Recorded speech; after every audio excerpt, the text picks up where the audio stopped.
Assalamualaikum warahmatullahi wabarakatuh. Subhanaka la ilma lana illa ma 'allamtana. Rabbi shrah li sadri wa yassir li amri wahlul 'uqdatam min lisani yafqahu qawli. Bismillahirrahmanirrahim. Rabbi adkhilni mudkhala sidqi wa akhrijni makhraja sidqi waj'alni min ladunka sultanan nasira. Amin.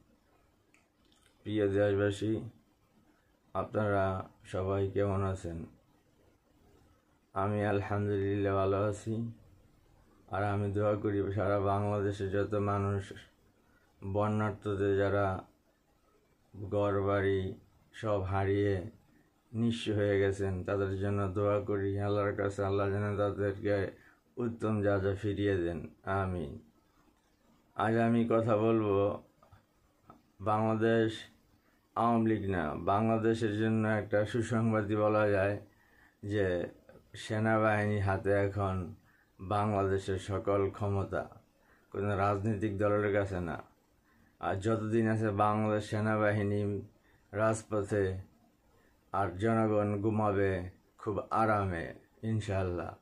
কারণ সবাই ঘুষ খায়, টাকা নিয়ে কাজ করে, কিন্তু সেনাবাহিনী দেশের জন্য করে, নিজের জীবনকে বিসর্জন দিয়ে তারা কাজ করে যায় বাংলাদেশের জন্য।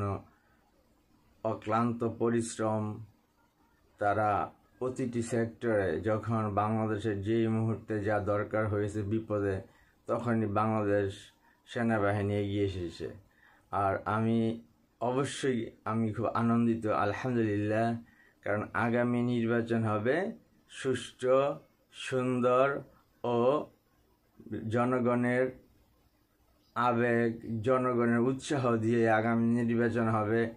আর আমি আশা করি জননেত্রী শেখ হাসিনা মাননীয় প্রধানমন্ত্রী যে ভুলগুলো অতীতে করে গেছে সেই ভুলগুলো সে আর করবে না। কারণ আপনার প্রধানমন্ত্রী যেসব সিনিয়র নেতা আপনার আশেপাশে থাকতো, তারা তো আপনাকে শুধু তাদের আপনার গুণগান করতে করতেই, চামচামি করতে, তেলবাজি করতেই চলে যেত, দেশ চালাতে কখন। আমি প্রধানমন্ত্রী জননেত্রী শেখ হাসিনাকে অনুরোধ করব, তৃণমূল নেতাদেরকে মূল্যায়ন করেন।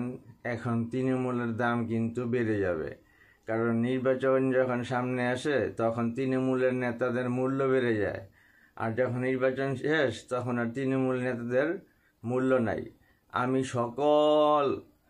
দেশের সকল জায়গার তৃণমূল নেতাকর্মীদেরকে বলবো, আপনারা এমন কোনো নেতার পিছনে আর নামবেন না, আর কাজ করবেন না। যদি সে নৌকা প্রতীক হয় তারপরেও কাজ করবেন না, কারণ সে যদি আপনার বিপদ আপদে কখনো ছিল না, নির্বাচনের সময় সে আইসা একটা বক্তব্য দিল এবং সে আগামীতে নেতা হয়ে গেল। আর আপনারা কি পেলেন? আপনারা কিচ্ছু না। আপনারা তৃণমূল নেতা, আপনাদের মর্যাদা, আপনাদের যোগ্যতা, আপনাদের মূল্য কতটুকু একমাত্র নির্বাচনই তা প্রমাণ করবে। আজকে আওয়ামী লীগকে ধরে রাখার জন্য, আওয়ামী লীগকে যদি আগামী নির্বাচন জয়যুক্ত করতে হয়, বাংলাদেশের 300 আসন থেকে 100 আসন তৃণমূল ও যুবকদেরকে দেওয়া হবে। টাকা পয়সা অর্থ বাণিজ্য করে নৌকা প্রতীক, দলীয় সমর্থক, এইসব জিনিস টাকা দিয়ে যে কাজ আগে অতীতে করেছে বা করবে এই আশা নিয়ে বসে আছে, অতীতে করে গেছে, বাস শেষ। সেনাবাহিনীর হাতে বাংলাদেশ, আলহামদুলিল্লাহ আমরা ঘুমাবো শান্তিতে, কারণ পথ হারায় না বাংলাদেশ।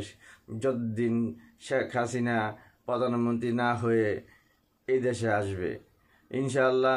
মাননীয় প্রধানমন্ত্রী, আপনার কাছে অনুরোধ করি, আগামী নির্বাচনে আপনি আপনার যেই অতীতের নেতাকর্মী, এমপি, মন্ত্রী যারা আছে তাদেরকে আর আপনার নমিনেশন দলে রাখেন না।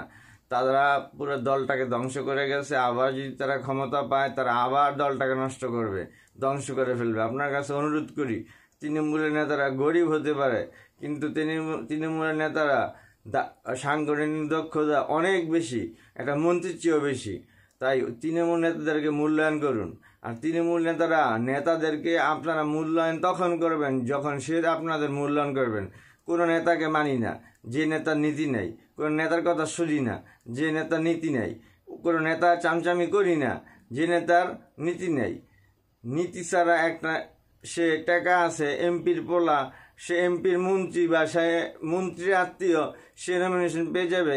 আত্মীয়করণ বাদ দেন, বাদ দিয়ে জননেত্রী শেখ হাসিনা আপনাকে বলি, তৃণমূল থেকে যোগ্যতা সম্পন্ন ব্যক্তি, যোগ্যতা সম্পন্ন কোনো লোক যদি থেকে থাকে তাহলে তাকে আগামী নির্বাচনে এমপি হওয়ার সুযোগ করে দিন, নৌকা প্রতীকে নির্বাচন করার সুযোগ করে দিন।